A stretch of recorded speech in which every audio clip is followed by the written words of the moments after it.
Welcome back to Moto Skills Factory, the motorcycle show for people who want to learn all about adventure bikes. And today we're sitting here with the CFMoto 450, and we want to talk about this versus dual sports. You know, the question is, at a 450 size, it might seem like it's a dual sport, but is it really a dual sport? Nah, a lot of people, they got hung up on that 450, on that number, right? And people approach us like, is that a dual sport? Is that a rally bike? You know, something like, no, it's not. It is really an adventure bike, right? Dual sport bikes can go on-road, off-road, but they have an off-road bias. This bike has a very healthy, you know, mix of on-road and off-road, right? So this bike is 100% an adventure bike. It's not a dual sport bike. It is not something you can modify and attend the Dakar and stuff like that. No, right? This is like just a proper smaller adventure bike. Yeah, when you sit on it, you take it off the stand, you immediately feel that it's heavy, not for an adventure bike, but heavy compared to a dual sport bike. It is pretty heavy.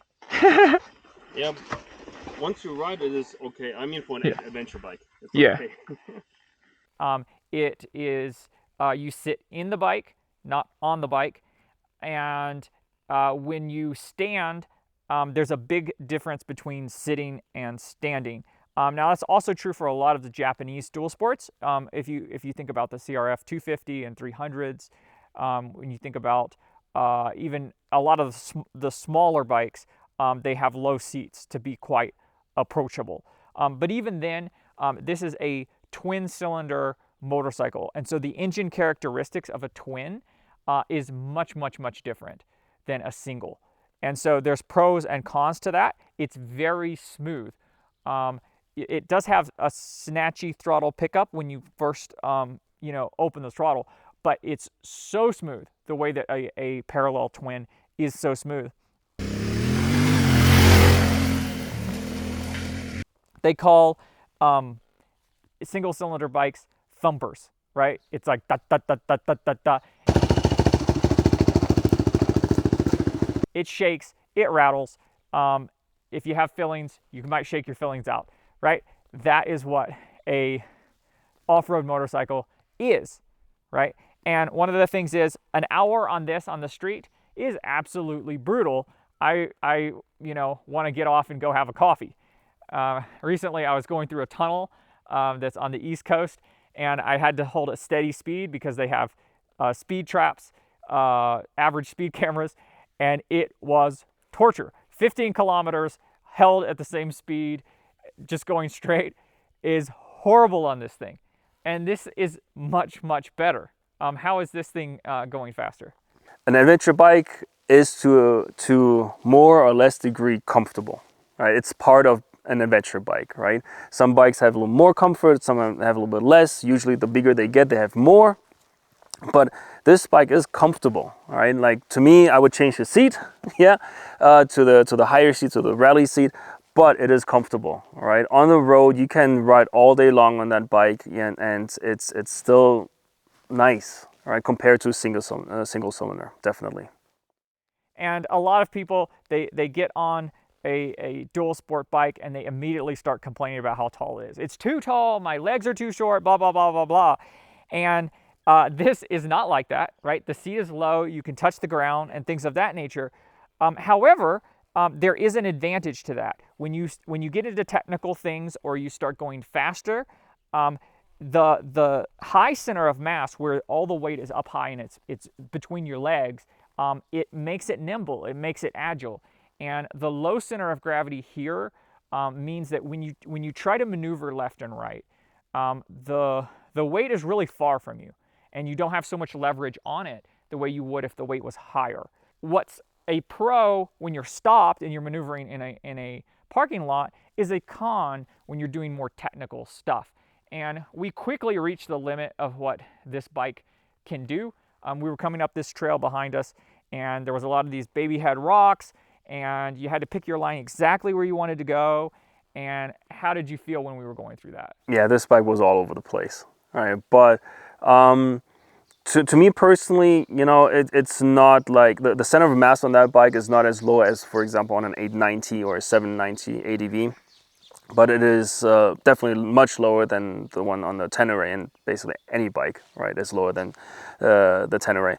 But yeah, it is. I was fighting the bike. There were lots of rocks that I couldn't really see, and it was just bouncing from the left to the right. I would also say it's also part of the suspension. We talked about the suspension, and as such, you know, entry price bike, it has actually pretty good suspension. However, it does get to its limits when we ride something like this. It's still doable. All right, we came up here, we didn't crash, we had fun, but it was, you really had to concentrate, right? If you go a little bit slower, I'm sure it's more enjoyable, right? I tried to keep up with Michael on his WR. It was really hard. Maybe on my Tenere or on my 890R, that would have been a little bit different, right? But this is not something that is bad about that bike, right? This is something where we have to kind of differentiate between, you know, the normal adventure bike rider who likes to go off-road and who likes to have a little bit challenge, and some people who treat adventure bikes as their own rally bikes, right? And we have to be clear about this. And so we cannot really blame the bike, right? At least for me, you know, this is actually taking the bike a little bit out of its comfort zone, and obviously it will start to you know, behave like you know, you're on a rodeo, right? So this is expected to me. Yeah, and the reason we address this is in the comments, you're going to find a lot of people who are like, oh, you know, I got a KTM 450 and I rode it across the world, or a 500, or a, you know, DRZ 400. The DRZ 4, you know, is coming out soon, and people like to adventure those, you know, right across the world, and that's fantastic. However, a dual sport and an adventure bike are two different things, and we wanted to highlight the differences that you're going to see. We don't have a DRZ 400 right here, right now. I have ridden them, right? Great bikes, big thumpers. They are dual sport bikes. When you ride them, you'll see that there is a big difference. And some people will put up with the punishment on the road. There are things that you can do to make these bikes okay. You know, they're manageable on the road. You can put a screen on it. It helps a little bit. It's still really skinny, right? You're not going to get the protection that you're going to get out of this bike at all. It's a different bike. And if you're the person who wants to get the XR650 and take it across the world, good on you. Great bike. It's bulletproof. It'll go across the world.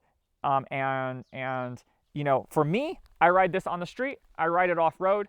But I'm riding on the road just to get to the off-road. And sure, I have fun in the twisties sometimes. It's enjoyable. It's a 450. However, I wouldn't just take it out for a ride just to ride on the street. Whereas this, you would. You could take this on a mountain road. You could take this across Taiwan. You could take this across another country, and you would enjoy it. Even if you don't go off-road, you would still have fun. You would still enjoy it. And that is the difference between a dual sport and an adventure bike. They're two different things, and they do different jobs. And which one you should get is up to you. What do you want? What do you need? If you have any more questions, drop them in the comments below, and join us again next time on Moto Skills Factory.